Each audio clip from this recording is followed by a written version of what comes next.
मैं परमेश्वर का धन्यवाद करता हूँ। प्रभु ने आज सुबह के समय में हम लोगों को अपने चरणों में इकट्ठा किया है कि हम परमेश्वर के वचनों को सीख पाएं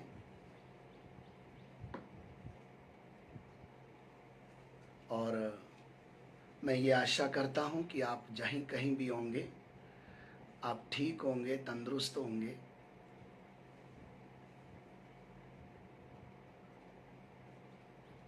और परमेश्वर ने आपको संभाल के रखा होगा और प्रभु ने आपके साथ भलाइयाँ की होगी।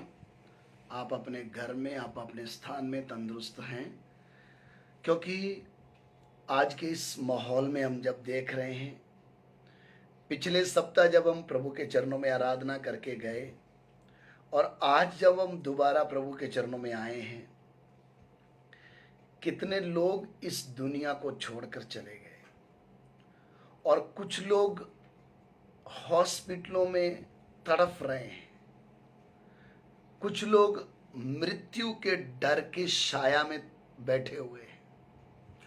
उस समय जब परमेश्वर ने आपके और मेरे साथ ये भलाइयां की है, तो मेरे और आपके जीवन का सबसे पहला आदर हमें प्रभु को देना है, क्योंकि उसने हमें जिंदा रखा है।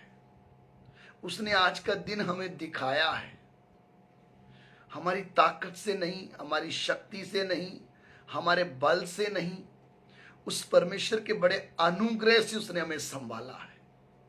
और जब प्रभु ने हमें संभाला है तो हमें उस प्रभु का कितना धन्यवाद करना चाहिए, क्योंकि आज लोग रोज मर रहे हैं। मनुष्य को पैसा बचा नहीं सकता है, उसकी ताकत उसको बचा नहीं सकती है, धन दौलत बचा नहीं सकता है। मनुष्य आज परेशान होकर बैठा है, निराशा में जी रहा है।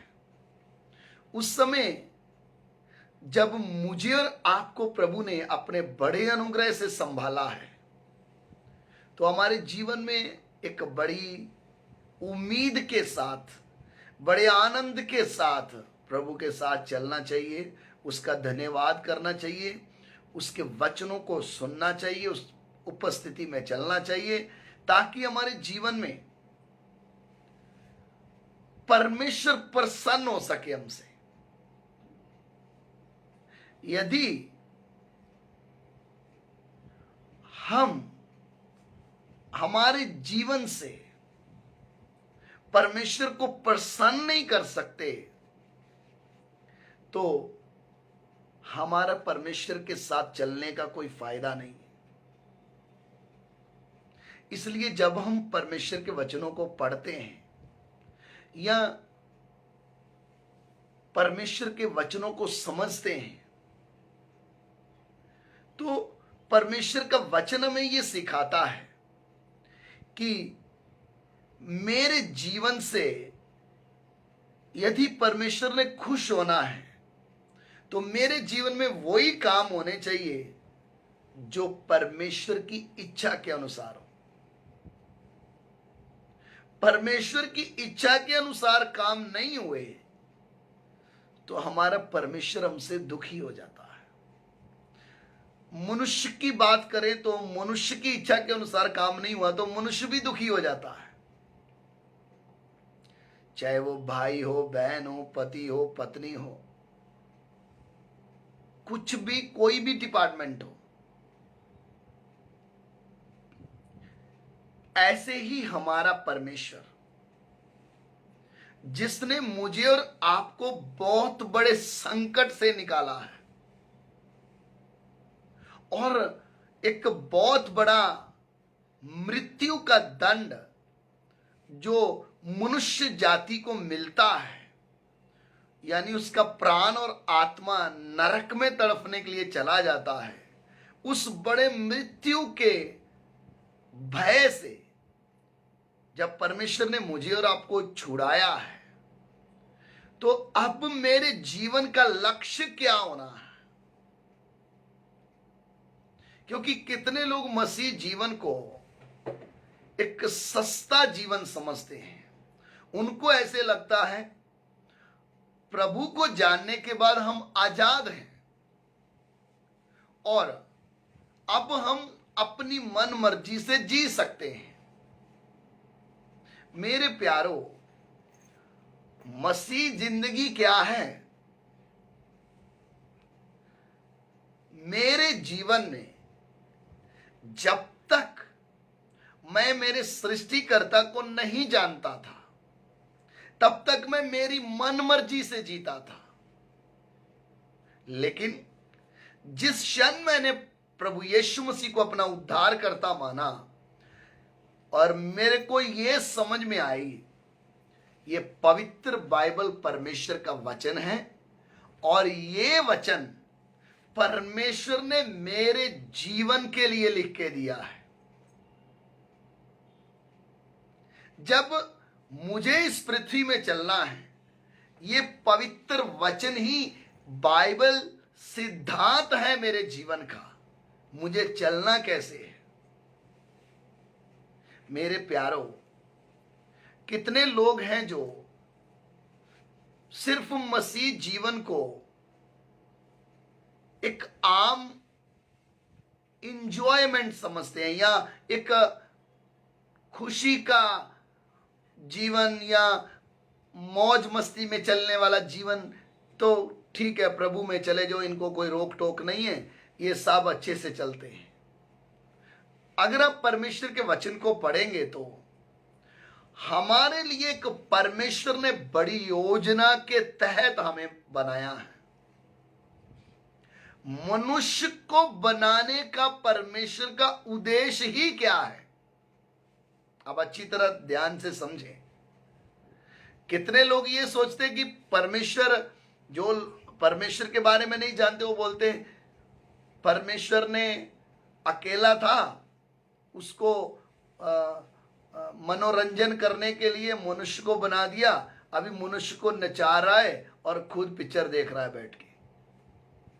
परमेश्वर के बारे में जब हम ज्ञान करते हैं, मनुष्य को परमेश्वर ने अपनी भक्ति करने के लिए नहीं बनाया है। आइए हम परमेश्वर के वचन से पढ़ लें। उत्पत्ति की पुस्तक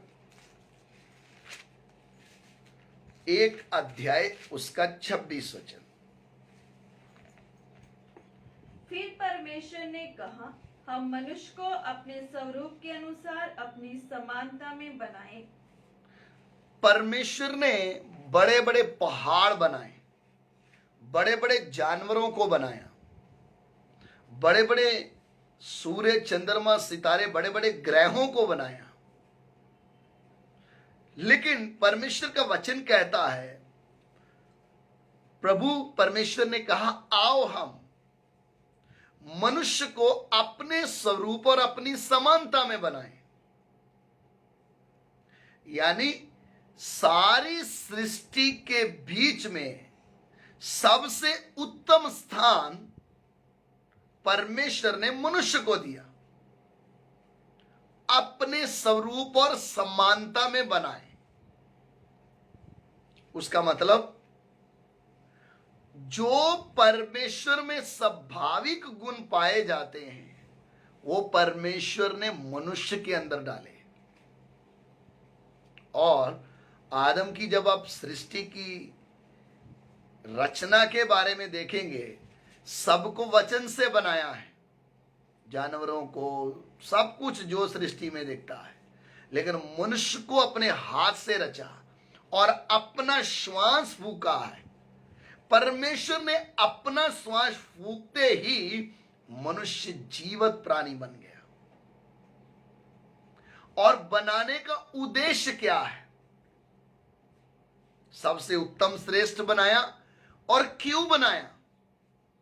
मनुष्य के, परमेश्वर के, ऐसा नहीं है कि परमेश्वर अकेला था, उसके पास कुछ नहीं था, उसके लिए कोई साथ रहने वाला नहीं, अकेला होने के कारण मनुष्य को बना दिया। लाखों करोड़ों दूत परमेश्वर की आराधना करने के लिए है। लेकिन परमेश्वर के वचन में मनुष्य की सृष्टि क्यों की परमेश्वर ने, मनुष्य को बनाया क्यों है, मनुष्य के लिए परमेश्वर की योजना क्या है, उसको ये बात को समझने के लिए आपको जब सृष्टि के बारे में आप देखते हैं तो उसमें से ये बात आपको समझ में आएगी, मनुष्य को इतना उत्तम स्थान दिया क्यों है। और मनुष्य को भक्ति करने के लिए नहीं बनाया है, मनुष्य को नाम जपने के लिए नहीं बनाया है, मनुष्य को बनाया परमेश्वर के साथ एक साथ रहने के लिए, एक दोस्त की तरह बनाया है। परमेश्वर के मन में क्या है, वो मनुष्य के साथ वास करे, एक दोस्त की तरह रहे। अच्छी तरह ध्यान से समझिएगा इस बात को। स्वर्गदूत हैं उसकी आराधना करने के लिए, उसकी आज्ञा का पालन करने के लिए, लेकिन उन स्वर्गदूत में कोई दोस्त नहीं है उसका। अपने मन की बात या परमेश्वर उस मनुष्य की तरह कोई स्वर्गदूत उस लेवल में है ही नहीं जिसमें परमेश्वर ने मनुष्य को स्थान दिया है। इसलिए परमेश्वर के वचन को जब आप पढ़ेंगे, आदम को मिट्टी से बनाने के बाद हवा को बनाया, दोनों को अदन की वाटिका में रखा। सर्वशक्तिमान खुद आदम और हवा जिधर रहते थे अदन की वाटिका में, उसमें चलता फिरता था। स्वर्ग छोड़कर मनुष्य के साथ मिलने आता था, बात करने आता था। बेशक मनुष्य उसकी सृष्टि है तो भी यह मेरा दोस्त है, मेरा गुलाम नहीं, मेरा सिर्फ भक्ति करने वाला नहीं है। इसलिए उसको अधिकार दिया। आप पर अच्छी तरह मनुष्य का सृष्टि पढ़ेंगे, उसका स्वभाव पढ़ेंगे, परमेश्वर ने उसको किस रीति से बनाया है, अधिकार उसका क्या था, ये सारी चीजें जब आपको समझ में आएगी तो परमेश्वर ने मनुष्य को किस रीति से बनाया, अधिकार दिया। पक्षी हवा में उड़ते समय ये बोलेगा, उसको ब्रेक मार के रुकना पड़ेगा, इतना अधिकार था इसके पास। समुद्र की मछली को बोलेगा, उसको भी मानना पड़ेगा इसकी बात। वो है परमेश्वर का स्वरूप समानता, वो अधिकार। सारे जंगली जानवर, हवा में उड़ने वाले पक्षी, समुद्र में रहे पानी वाले जीव जंतु, सब के ऊपर अधिकार था, क्योंकि परमेश्वर ने इसको अपने स्वरूप समानता में बनाया। और जब अपने स्वरूप समानता में बनाया, एक दोस्त की तरह रहता है, मिलने आता है। लेकिन मनुष्य ने इतना बड़ा परमेश्वर के बारे में जानने के बाद तो भी अपनी मर्जी से चलने का रास्ता चुना। इसलिए पाप का, शैतान का और मृत्यु का गुलाम हो गया। परमेश्वर के वचन को अच्छी तरह समझे। परमेश्वर हमसे चाहता क्या है, नहीं तो हमें समझ में नहीं आएगा मसीह जीवन में चलना किसके साथ है। परमेश्वर ने आदम को सारा अधिकार देने के बाद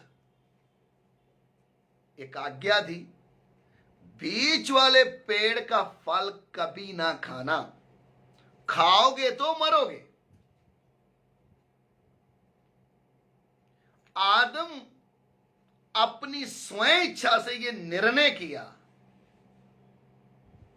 मैं वो फल खाऊंगा, मैं अपने हिसाब से चलूंगा। गलती किधर है, पाप क्या है?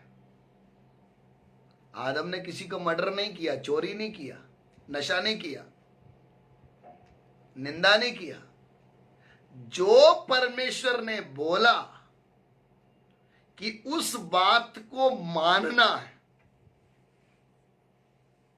आज भी परमेश्वर ने अपने वचन को हमें लिख कर दे दिया है, और इसी में लिख के दे दिया है मेरी सब आज्ञा का पालन करो।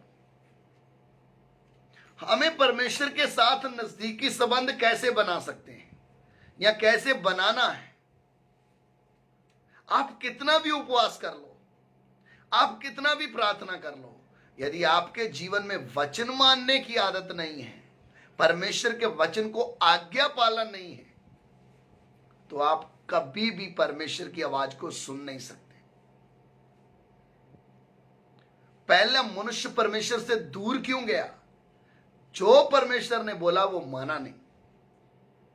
उसके कारण शैतान का गुलाम, पाप का गुलाम, मृत्यु का गुलाम और शैतान का गुलाम बन गया।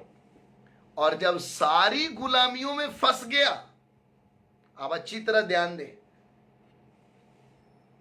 परमेश्वर बोल सकता था मैंने तुम्हें अच्छा बनाया, मैंने तेरे लिए बहुत मेहनत किया है, मैंने तेरे लिए सारी सृष्टि से उत्तम स्थान तुझे दिया है, अब तूने खो दिया है तो मैं दोबारा तुम्हें वो स्थान नहीं दूंगा।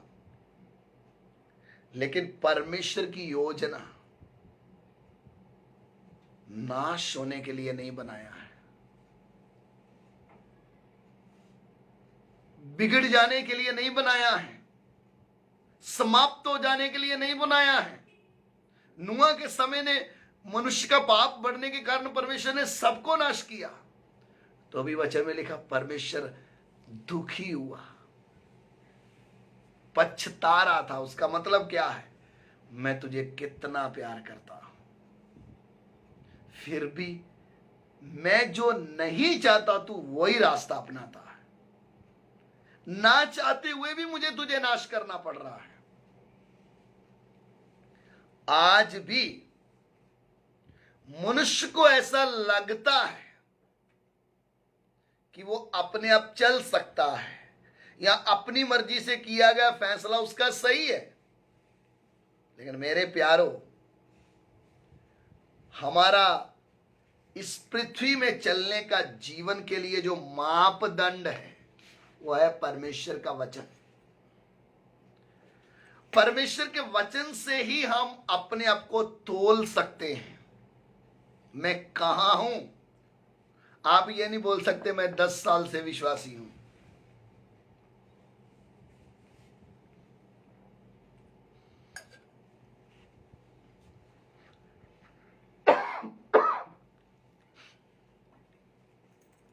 क्योंकि परमेश्वर के सामने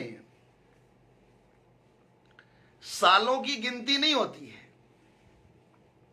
आप आत्मिक जीवन में कितना बड़े हो, आपके जीवन में परमेश्वर के प्रति आज्ञा पालन कितना है, आपके आत्मिक जीवन का लेवल क्या है, उस पे ये तय होता है कि आप परमेश्वर के साथ कितना चलते हो। आज तो कितने लोग, लाखों करोड़ों लोग हैं जिनके पास बाइबल है, जो प्रभु यीशु मसीह के बारे में जानते हैं, लेकिन बात जानने की नहीं है, क्या उसकी बात मानते हैं, यह है बड़ी बात। सैकड़े लोग, हजारों लोग, लाखों लोग यीशु मसीह को जानते हैं, बाइबल को भी मानते हैं कि हाँ वो अच्छी किताब है, लेकिन क्या उसमें जो लिखा है उसको मानते हैं? परमेश्वर हमसे आदम को बोल के कहा कि मेरी आज्ञा का पालन कर, हमें लिख कर दिया है मेरी आज्ञा का पालन करो। आदम उस बात में फेल हो गया, गिर गया, इसलिए पाप की शुरुआत हो गई। लेकिन मेरे प्यारो, परमेश्वर की अनंत काल की योजना है मनुष्य के लिए, सिर्फ आदम तक सीमित नहीं है। अनंत काल की योजना में सबसे बड़ी बात यह आती है कि नाशवान मनुष्य, अच्छी तरह समझिएगा, नाशवान मनुष्य, परमेश्वर ने उसको बोला यदि तू ये फल नहीं खाएगा तो तू जीवित रहेगा। उसका मतलब क्या था? जीवित रहने वाली बात कौन सी थी? मैंने जो आज्ञा दी है, मेरे वचन में जीवन है। उस जीवन को तू पाकर रहेगा तो तू जीवता रहेगा। लेकिन मनुष्य ने मृत्यु को चुना, इसलिए नाश होते होते होते होते नाश में चला गया। आज भी लोगों को ज्यादा डर क्यों लग रहा है मृत्यु से? थोड़ा भी स्थिति परेशानी जैसी है तो क्यों हड़बड़ा जाते एकदम? उसका कारण क्या है?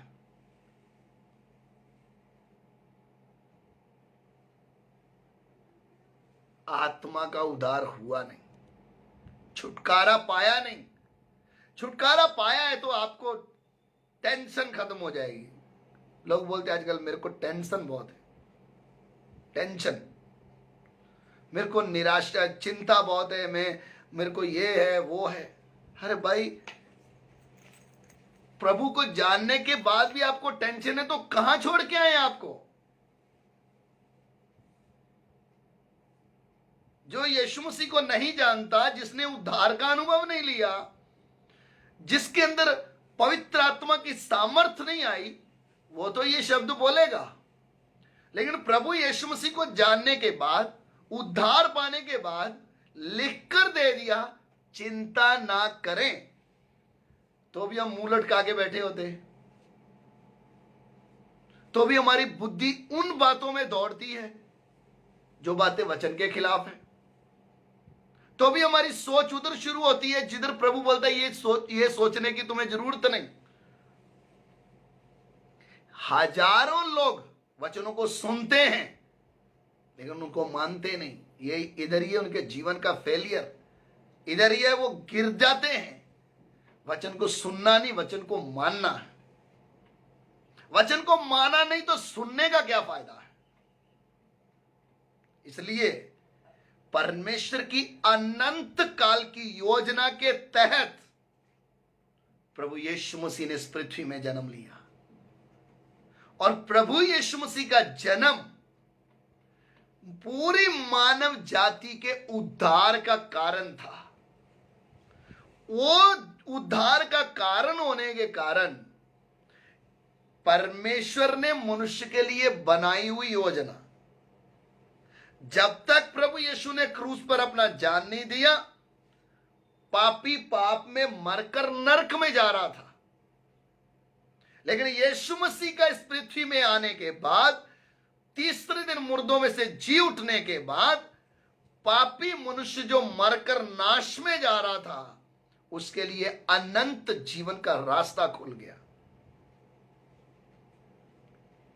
दुनिया में पूछती है, अरे भाई इतने गुरु है, इतने भगवान है, इतने संत है, तुम ईसाइयों के गुरु के पीछे क्यों चल रहे हो? अरे भैया, ईसाई इस दुनिया में थे ही नहीं जब प्रभु यीशु आया। क्रिश्चियन रिलीजियन उस समय बना ही नहीं था जब प्रभु यीशु इस दुनिया में आया। और जब उन्होंने क्रूस पर अपनी जान दे दी, उन्होंने क्या बोला? सारी मनुष्य जाति के उद्धार के लिए यह कीमत है। आकाश के नीचे, पृथ्वी के ऊपर और कोई दूसरा नाम ही नहीं है जिसके द्वारा हम बचाए जा सकें। इसलिए हमें यह मालूम होना चाहिए मैं प्रभु यीशु के पीछे क्यों चल रहा हूं। उसने मुझे, गिरे हुए को, अंधकार में पड़े हुए को, जिसके पास सीमित जीवन था, थोड़ी देर का जीवन था, नाशवान जीवन था, मुझे अनंत काल का जीवन दे दिया है। इसलिए मैं उसके पीछे चल रहा हूं, किसी के कहने से नहीं। अगर किसी के कहने से आप चल रहे तो आपके गांव से, आपके शहर में से 15-20 लोग इकट्ठे होकर लाठियां लेकर आ जाएंगे तो आप बोलेंगे नहीं नहीं, मेरे को तो वो दूसरे गांव वाला लेके गया था, आज के बाद मैं नहीं जाऊंगा। क्यों?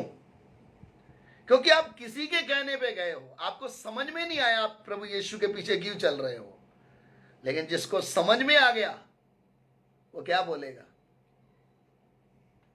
मुझे 4 टुकड़े करने से भी मैं मेरे प्रभु को छोड़ नहीं सकता, क्योंकि मुझे समझ में आ गया है उसके क्रूस का मृत्यु मेरे पापों के लिए था। इसलिए मेरे प्यारो, यदि आपको परमेश्वर का वचन अच्छे से समझ में आ रहा है तो आप अच्छी तरह इस बात को समझना, मनुष्य के लिए परमेश्वर की योजना क्या है।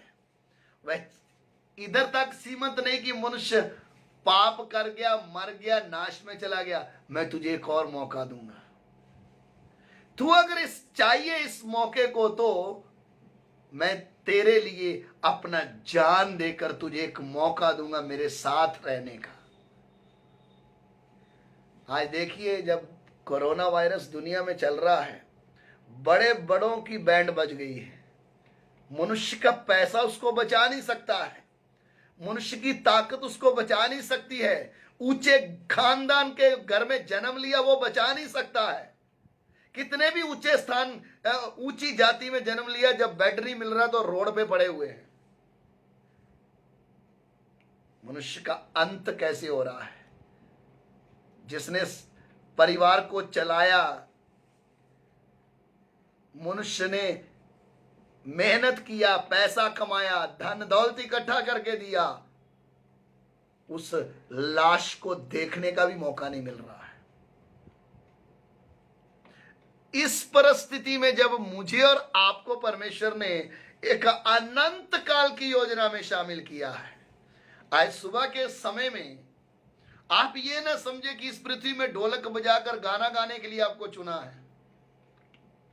हमसे भी ज्यादा गाने अच्छे लोग गा रहे हैं, अच्छा धुन बजाते हैं, लेकिन हमारा उद्देश्य गाना बाना बजाना नहीं है।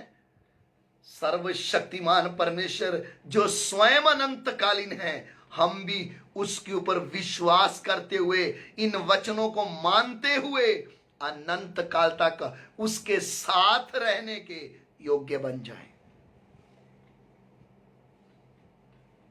यदि आपको ये बात समझ में आएगी, तभी आप ये निर्णय करोगे कि मुझे भी उस अनंत काल की योजना में शामिल होना है।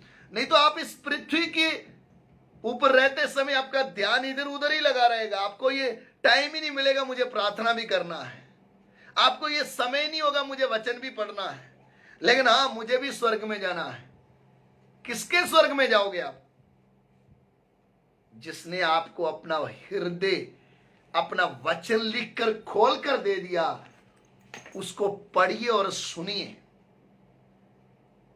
उसमें लिखा क्या है, आपके जीवन में क्या होने वाला है, उसको पढ़िएगा। दुनिया में हलचल मची हुई है, दुनिया परेशान है, यीशु मसीह के आगमन के चिन्ह दिखाई दे रहे हैं। मैंने क्या इस पृथ्वी में बोया है? अगर मैं इस पृथ्वी में रहने वाला हूं तो मेरा ध्यान इस पृथ्वी की ओर ही जाता जाएगा। अगर मैं अनंत काल की योजना को समझ चुका हूं तो मेरा ध्यान, प्रभु मुझे और तैयार कर ले। मैंने बहुत बार आप लोगों को बोला है, इस पृथ्वी में रहते समय अगर प्रभु ने आपको घर दिया है, मोटरसाइकिल दिया है, कार दिया है, बस दिया, जो भी आपके पास है, अच्छी बात है। लेकिन इतना ध्यान रखना है, हम जब भी कुछ नया खरीदते हैं, ये ध्यान रखना वो हमारे पड़ोसी के लिए है। आज प्रभु आएगा तो हमारा पड़ोसी हमारे घर में राज्य करेगा। क्योंकि आप अगर तैयार हैं तो चले जाएंगे, नहीं तैयार है तो आपको पता भी नहीं चलेगा किस क्षण प्रभु आकर अपनी कलीसिया को उठाकर लेकर चला जाएगा। ये जीवन जिसके लिए मनुष्य आज धोखा कर रहा है, दूसरे की निंदा कर रहा है, लूटपाट कर रहा है, कैसे भी घर चलना चाहिए, ये सब कुछ इधर रहने वाला है। वो बात समझ में आनी है। आपके पास क्या है वो मायने नहीं रखता है, आपका मन किधर लगा हुआ है वो मायने रखता है। आपकी सोच में क्या है, क्योंकि परमेश्वर का वचन कहता, जिस घड़ी के विषय में तुम सोचते भी नहीं होंगे उसी समय मनुष्य का पुत्र आ जाएगा। तो ये ना सोचे कि मनुष्य को परमेश्वर ने सिर्फ अदन वाटिका के अंदर ही रहने के लिए बनाया। मनुष्य के पीछे एक उद्देश्य, ये मिट्टी से बना हुआ मनुष्य, अब अच्छी तरह ये बात को समझें, मिट्टी से रचा गया मनुष्य, पाप में फंस गया मनुष्य, शैतान का गुलाम, मृत्यु का गुलाम, शराब का गुलाम, इस मनुष्य को यीशु मसीह के क्रूस की मृत्यु के द्वारा अविनाशी परमेश्वर के साथ अनंत काल तक रहने का एक मौका परमेश्वर ने दिया है। नहीं तो आप इसी पृथ्वी में प्रभु से बरकतें पाली, आशीषें पाली, इसी बात में खुश ना रहे। हमारे जीवन में तो कभी दुख नहीं आया, हमें तो प्रभु से आशीषें ही मिलती जा रही है। कौन सी? मैंने आपको बताया, इस दुनिया की हर एक वस्तु आपकी नजर में आशीष है, लेकिन जिसने आपके हाथ में दी है वो आपका टेस्ट है। उसको लेकर आप प्रभु को भूलते हो या नहीं?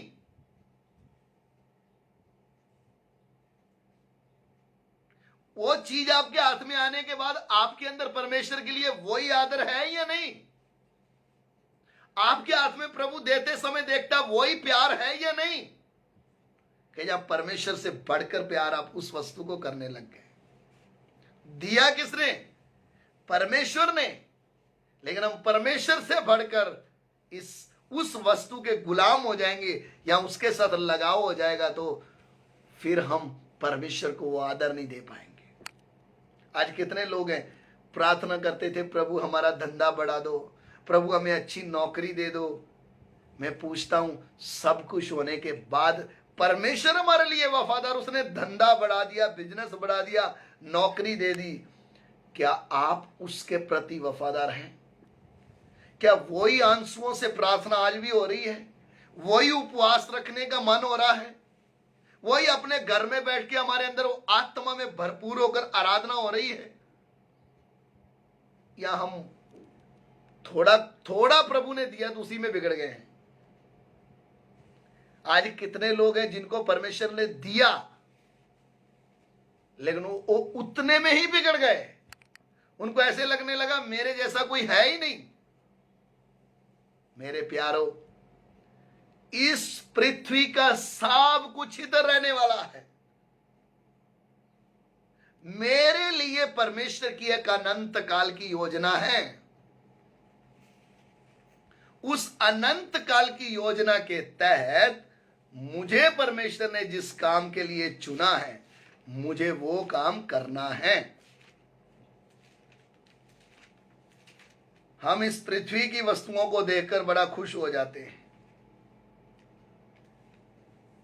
हमारे मन में ये आता है कि मुझे ये मिल जाए, वो मिल जाए। हम लोगों की वस्तुएं देख देख कर ही अपने मन को झूठी तसल्ली देते रहते हैं।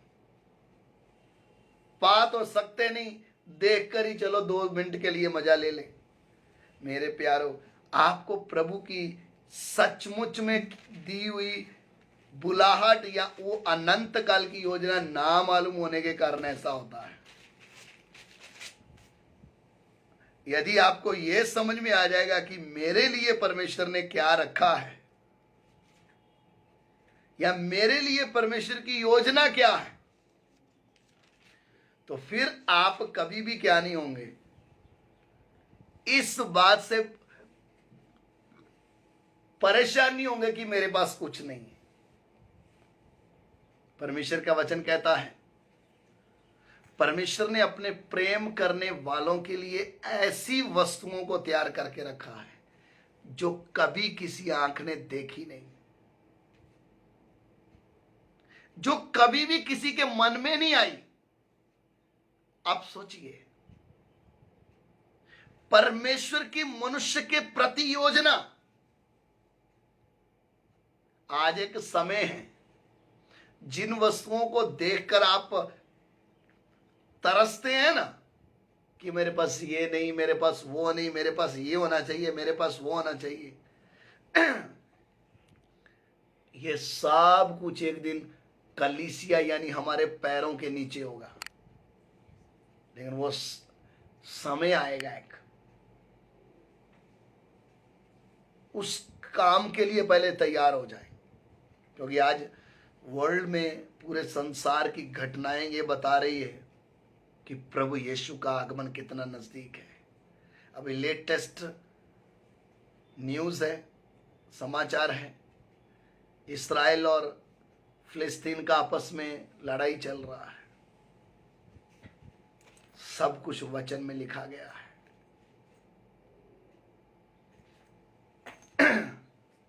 ये एक चिन्ह है कलीसिया के लिए। अपनी तैयारी को पूरा करें, क्योंकि वचन में लिख कर दे दिया है।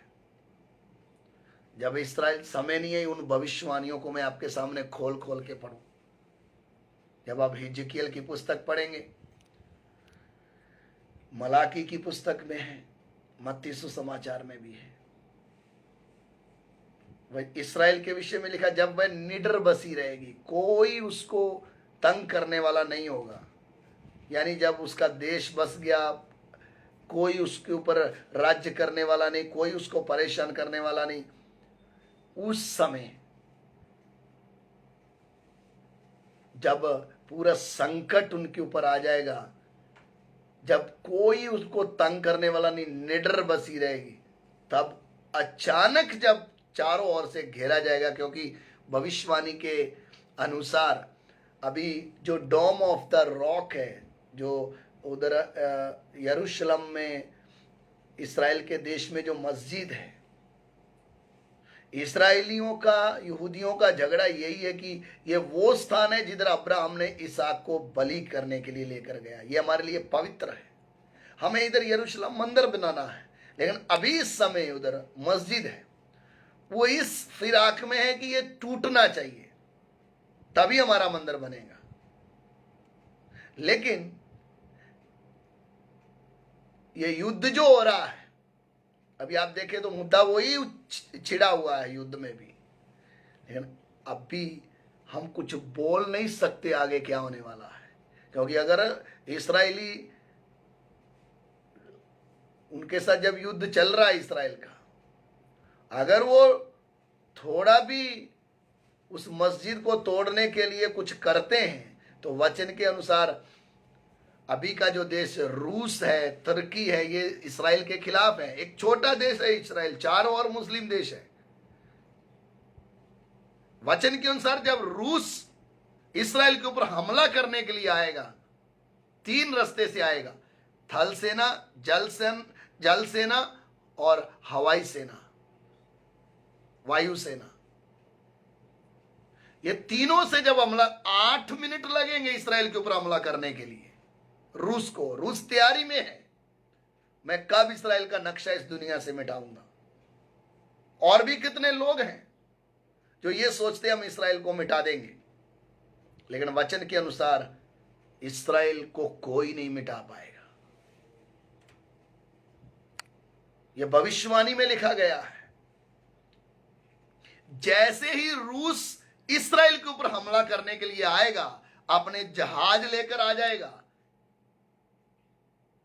उस समय इस्राएल को चारों ओर से घेरा जाएगा। इस्राएल को मारने की, खत्म करने की फिराक में होंगे, जब नष्ट करने के तैयारी में होंगे, बस उसी समय एक बहुत बड़ा भूकंप हो जाएगा। और उस भूकंप के बीच में ही जो डोम ऑफ द रॉक, उस समय की वो मस्जिद है, वो उस समय गिरेगी भूकंप में, और उसके बाद ही यरूशलेम मंदिर उधर बनेगा। और वो मंदिर बनने से पहले कलीसिया, ये मंदिर जो आत्मिक मंदिर है, ये उसी के बीच में उठाई जाएगी। क्योंकि एक ही समय में 2 मंदिर नहीं, कलीसिया उठाई जाएगी, उसके बाद ही यरूशलेम में वो मंदिर बनेगा। तो मेरे प्यारो, ये हालात हमें कितना, ये दर्शाते हमें कितना सावधान रहना है। परमेश्वर का एक एक वचन जब पूरा हो रहा है, उस समय मुझे और आपको क्या करना चाहिए, हमें करना क्या है इस परिस्थिति में। यीशु मसीह की आमद के पहले अपने आप को तैयार करें। इधर उधर जाके दूसरे को मत देखें कि वो क्या कर रहा, ये क्या कर रही है, मैं क्या कर रहा हूं, मेरी तैयारी कितनी हुई है, अपने आप को जांचें। क्योंकि यदि मैं परमेश्वर के वचन को अच्छे से नहीं समझ रहा हूं तो मेरे साथ एक बहुत बड़ा धोखा हो जाएगा। प्रभु आएगा, अपनी कलीसिया को उठा के ले जाएगा। अगर हम तैयार नहीं हैं, इधर ही रह जाएंगे। प्रभु का वचन में लिखा है साफ, एक बेड में 2 जन सोए होंगे, जो तैयार है वो उठाया जाएगा। अभी ऐसा परिस्थिति, दुनिया परेशान है। आपको मालूम है अभी का माहौल कैसा चल रहा है। उस समय में मुझे और आपको कितना गंभीर होना चाहिए, कितना परमेश्वर के वचन के अनुसार अपने जीवन को लेकर चलना चाहिए, क्योंकि हालात ये बता रहे हैं हमारे पास समय कम है। परिस्थितियां ऐसी है कि हम इकट्ठे हो नहीं सकते। परमेश्वर ने सबको अलग अलग करके रखा है ताकि हम अपने जीवन को तैयार कर सके। अगर ऐसी स्थिति में भी अगर कोई ऐसा है जिसको प्रार्थना करने का मन नहीं आता है, जिसको वचन पढ़ने का मन नहीं आता है, आप शंका में ना रहें कि आप स्वर्ग में चले जाएंगे। स्वर्ग में जाना काफी नहीं है। कितने लोग की सोच क्या है, मैंने बपतिस्मा ले लिया, अब मैं स्वर्ग में चला जाऊंगा या चली जाऊंगी। अरे भाई, बपतिस्मा लेने ये यहूदा इस्करियोती यीशु मसीह के साथ में रहा तो भी नरक में चला गया। इस वचन को अच्छी तरह समझे। परमेश्वर की योजना सिर्फ आपको स्वर्ग में लेके जाने की नहीं है। ऐसा नहीं है कि स्वर्ग में बहुत बड़ा खेत है तो आपसे उधर चावल कटवाने इसके लिए प्रभु आपको चुना है, या गेहूं के लिए आपको उधर लेके जा रहे हैं। परमेश्वर के साथ राज्य करने के लिए, अनंत काल तक परमेश्वर के साथ वास करने के लिए। कौन से परमेश्वर के साथ? जिसके मुंह से शब्द निकलते सृष्टि की रचना होती है, जो हर परिस्थिति के ऊपर नियंत्रण करता है। उस सर्वज्ञानी, सर्वव्यापी, उस भस्म करने वाली आग के साथ रहने के लिए जा रहे हैं। तो उस समय अगर तैयार नहीं तो लेके कौन जाएगा? अगर उस योग्य नहीं बने तो हमें कौन ले जाएगा?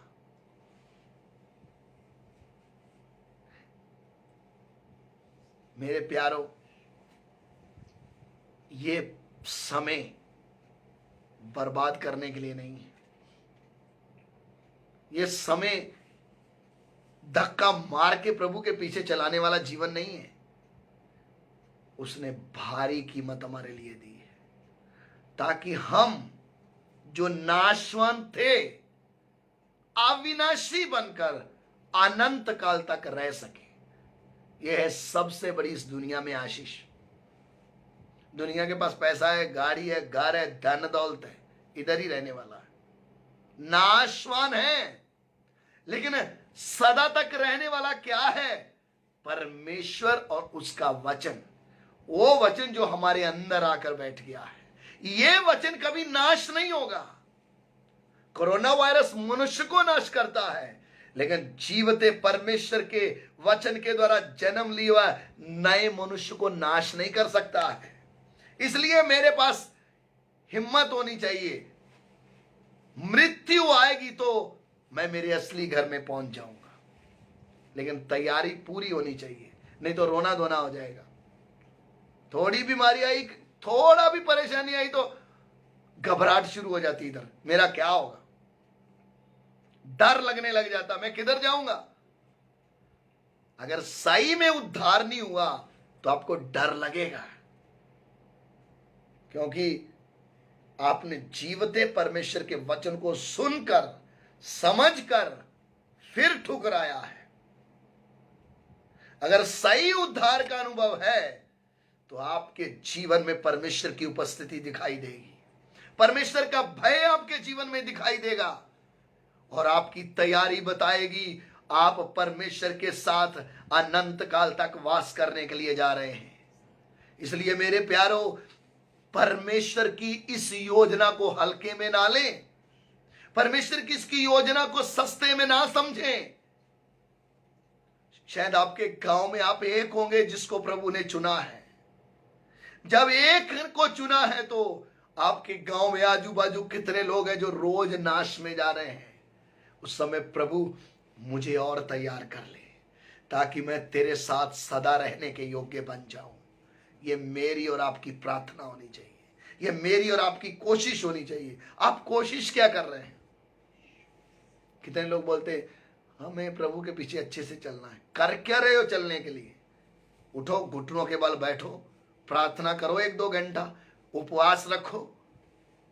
क्यों नहीं आत्मिक बनोगे आप? लेकिन आपको मसीह जीवन सस्ता है करके ऐसा समझ में आ गया। सस्ता नहीं है, बहुत महंगा पड़ जाएगा यदि हम परमेश्वर के वचन के अनुसार नहीं चले तो। आदम और हवा को मालूम नहीं, इतना बड़ा पंगा हो जाएगा, इसलिए फल तोड़ा, दोनों ने मन मर्जी से खाया, लेकिन दोबारा परमेश्वर के साथ संगति नहीं कर पाए। दोबारा आदन वाटिका में एक साथ तीनों नहीं रह पाए। परमेश्वर ने तय कर दिया इस अदन की वाटिका में तू दोबारा घुस नहीं पाएगा। मेरे प्यारो, तुरी फूंकते ही जितने तैयार हैं वो उठाए जाएंगे। कोई फोन नहीं आएगा, कोई ग्रुप में मैसेज नहीं आएगा, कोई आपको जगाने नहीं आएगा, भाई उठ, सो रहा है तू। अगर भीतरी मनुष्य तैयार है तो तुरी फूंकते ही ये मिट्टी का शरीर अविनाशी हो जाएगा, महिमा का शरीर धारण कर लेगा और हवा में उड़कर चला जाएगा। ना तो सरकार, ना अंधकार की शक्तियां, ना इस वर्ल्ड की कोई ताकत इसको रोक पाएगी, क्योंकि यह अनंत काल तक परमेश्वर के साथ जाने की तैयारी में है। इसलिए मेरे प्यारो, इतनी बड़ी परमेश्वर की आशीष जब हमें मिली है, उस अनंत काल की योजना को देखें। इस पृथ्वी के कूड़ा कचरा को और मत देखें, उसके पीछे अपना आत्मिक जीवन बर्बाद मत करें। मैं कब तक रहने के योग्य बन सकता हूं, उस बात को ध्यान से देखें। तभी आप परमेश्वर के पीछे चल पाएंगे, तभी आप आनंद के साथ, हर्ष के साथ, बड़ी उम्मीद के साथ, बड़े हिम्मत के साथ, हियाव के साथ उसके वचन की पालना करोगे। नहीं तो कईयों को मसीह जिंदगी आज बोझ लगने लग गई। क्यों? चलना नहीं चाहते इसके लिए। जिसको चलते चलते समझ में आ रहा मैं एक दौड़ में हूं, मैं एक सफर में हूं, मैं मेरे लक्ष्य को प्राप्त करना है, मैं मेरे उस अनंत काल की योजना में शामिल होना है, जिस योजना को ध्यान में रखते हुए मिट्टी को परमेश्वर ने हाथ में लेकर आदम की सृष्टि की और अपना स्वरूप उसके अंदर डाल दिया। जिसको यह समझ में आ जाता है, आदम के अंदर स्वरूप फूका, लेकिन मैंने जब उसके वचन को ग्रहण किया, परमेश्वर का स्वरूप मेरे अंदर बनने लग गया। इसलिए मेरे प्यारो, इस परमेश्वर की बड़ी योजना को समझते हुए, इस परमेश्वर की बड़ी योजना को अपने मन में रखते हुए, इस संसार की बातों में उलझ ना जाएं। आप के जीवन का लक्ष्य क्या है प्रभु के पीछे आने का? इस दुनिया में बड़ा धनवान बनना, ज्यादा पैसा इकट्ठा करना, या उस अनंत काल की योजना के लिए अपने आप को तैयार करना? मेरे प्यारो, इस पृथ्वी में रहते समय प्रभु हमें कुछ भी दे, वो प्रभु का धन्यवाद है, लेकिन मेरे जीवन का लक्ष्य, मुझे इस पृथ्वी की कोई तेरी वस्तु नहीं, मुझे प्रभु तू चाहिए, मुझे तेरे साथ रहना है। शुरू में अब्राहम को यह पता चला, परमेश्वर ने उसको बोला मैं तुमसे एक बड़ी जाति बनाऊंगा। उसका प्रयास था मुझे कैसे भी एक बेटा मिल जाए, मेरी संतान हो जाए। लेकिन मेरे प्यारो, जब उसको परमेश्वर की अनंत काल की योजना समझ में आ गई, उसने अपने बेटे को, अपने पोते को यह समझा दिया, ये पृथ्वी में हमें आवाज देने वाला जीवित परमेश्वर नहीं रहता, वो उधर रहता है